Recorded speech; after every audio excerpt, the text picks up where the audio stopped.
भी रिसेंटली मैंने टीसीएस का इंटरव्यू दिया, तो उसके बारे में हम डिस्कस करेंगे। तो लेट्स स्टार्ट। तो ये मेरा पर्सनल एक्सपीरियंस था और जो क्वेश्चन पूछे गए थे उसी के बारे में मैंने यहाँ पर बताया है।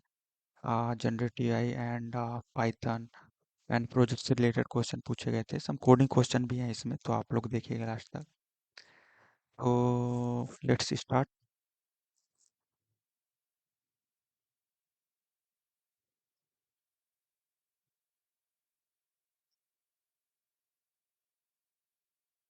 तो सबसे पहले था प्रोजेक्ट के बारे में उन्होंने सब कुछ पूछा था। प्रोजेक्ट आर्किटेक्चर, प्रोजेक्ट क्या था, कैसे काम करता है and everything about projects. Python कौन सा यूज किया गया, कौन से डेटाबेस यूज किए गए। तो मेरा generative AI rack based project था, तो मैंने सारी चीज़ें बताई थी। और तो आपका प्रोजेक्ट जैसा होगा, आप अपने प्रोजेक्ट के हिसाब से सारे क्वेश्चन खुद से तैयार करिएगा एंड उसके बेसिस पर अपना project end to end ready रखिए, क्योंकि बहुत सारे question almost half of time interview में प्रोजेक्ट से रिलेटेड क्वेश्चन पूछने में चला जाता है। एंड उसके बाद क्या चैलेंजेस थे, एम्बेडिंग कैसे किया, मॉडल कैसे हेलुसिनेट करता है तो उसको कैसे फिक्स किया। और मतलब मेरा एक प्रोजेक्ट रियल टाइम परफॉर्मेंस पूछा गया था, क्योंकि वो रिकमेंडेशन इंजन के बेसिस पे था। तो हमको अपने प्रोजेक्ट के हिसाब से क्वेश्चन बेसिकली रेडी रखने इन टू एंड। फिर उसके बाद हेलुसिनेट पे करता है अगर प्रोजेक्ट, तो उसको कैसे अपन सही करेंगे, तो उसके बारे में मैंने बताया था कि फीडबैक लूप और इंक्रीमेंटरी ट्रेनिंग और री एम्बेडिंग करके अपन उसको सही कर सकते हैं डाइवर्सिटी मैट्रिक के थ्रू। तो ये आपके प्रोजेक्ट में जो होगा वो आप बता सकते हैं। फिर ओके, फिर उसके बाद क्या रोल था और प्रोजेक्ट में टीम साइज़ क्या थी, तो आपके प्रोजेक्ट के हिसाब से, आपकी टीम के साइज़ के हिसाब से आप बता सकते हैं। एंड उसके बाद मेरा बॉट जो परफॉर्मेंस कर रहा था, तो उसके बेसिस पे मैंने उनको रिस्पॉन्स दिया था। तो आपका जैसा रहेगा आप वैसा बता देना। एंड आफ्टर दैट मेरे से पूछा गया था पाइथन डिकोडर्स के बारे में क्या होते हैं।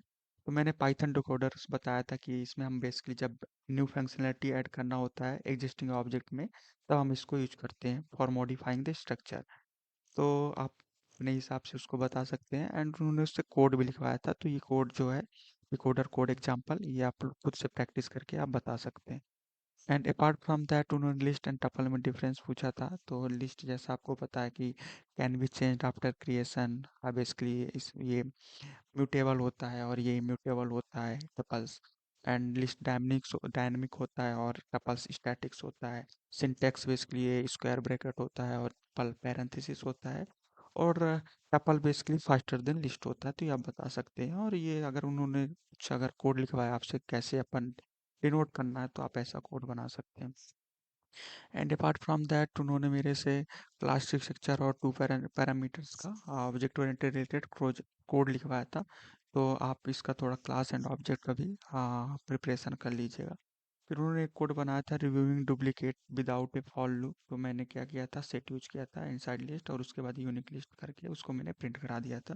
तो सेट क्या करता है, वो डुप्लीकेट हटा सकता है। एंड अपार्ट फ्रॉम दैट उन्होंने डबल इक्वल और इज ऑपरेटर में डिफरेंस पूछा था और डीप कॉपी और सेलो कॉपी में डिफरेंस पूछा था। तो ये इजी हैं दोनों, आप इसको एक बार देख लेना। एंड अपार्ट फ्रॉम दैट मेरे प्रोजेक्ट से रिलेटेड क्वेश्चन पूछा था कि कैसे तुमने डेटा ट्रेन किया, लॉस मेजरमेंट कैसे किया। And large data set handle करने के लिए उन्होंने मेरे से क्वेश्चन पूछा था। एग्जांपल दिया था उन्होंने कि 3 बिलियन रिकॉर्ड्स हैं और तुमको उसको प्रोसेस करना है, तो क्या करोगे। तो मैंने उनको बताया था चंक, क्योंकि बेसिकली चंक बेसिस में मैंने किया था। बट वो मुझे से मल्टी थ्रेडिंग पूछना चाह रहे थे, तो उन्होंने खुद ही बताया फिर मुझे। एंड अपार्ट फ्रॉम दैट उन्होंने मल्टी थ्रेडिंग का पाइथन में लाइब्रेरी पूछा, जो मुझे थ्रेडिंग पता था तो मैंने उसको बता दिया था। तो यहाँ पे इसको देख सकते हैं, बैच प्रोसेसिंग के थ्रू, चंक साइज और मल्टी थ्रेडिंग के थ्रू अपन कर सकते हैं प्रोसेस लार्ज डेटा सेट। सो या that's all about the TCS interview. Thank you.